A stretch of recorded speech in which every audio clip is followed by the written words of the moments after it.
Well, more trouble for Tesla is coming. The EV maker is recalling almost all of its cars sold in the U.S., totaling over 2 million across its lineup as it looks to fix an aspect of its Autopilot system. Now, this comes after allegations from the NHTSA over several accidents here. You're taking a look at shares pre-market. They are down by about 1%. Now, what's always interesting is whether some of the recalls that take place with Tesla are something where they can just make an over-the-air update, or where owners of the vehicles would actually have to bring those vehicles into a service center here. That's what makes it all the more important to track this one specifically, because one of Tesla's biggest marketing components has been self-driving at the end of the day, or FSD. So with that acronym becoming household known at this point, and it being one of the biggest marketing elements that Tesla and Elon Musk have continued to put forward out there into the market of potential EV buyers, this is another major hiccup in that messaging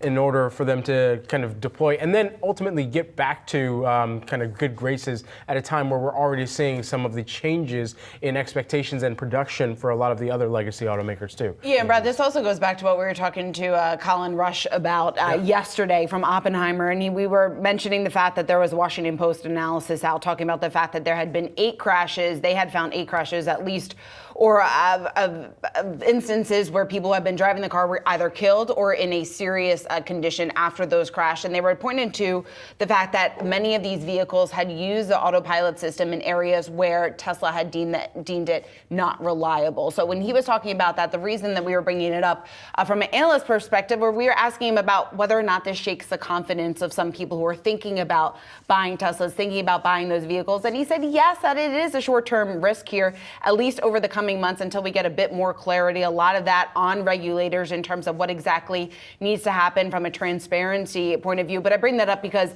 that obviously can translate into demand for Tesla. And we know Tesla demand has been struggling just a little bit. They have been forced to lower prices here in the U.S. and abroad in order to boost that demand. It's not only a Tesla problem. We're seeing it also play out from GM, from Ford, from some of the legacy automakers in terms of that waning demand, or maybe demand not meeting the initial expectations for EVs. So the fact that we are seeing more trouble here is a bit of a worrisome sign for Tesla. But again, I think it's how quickly they're able to resolve these issues and move past it, and also just win back that confidence that maybe they had lost from some customers. Yeah, sounds like they will be issuing that software update.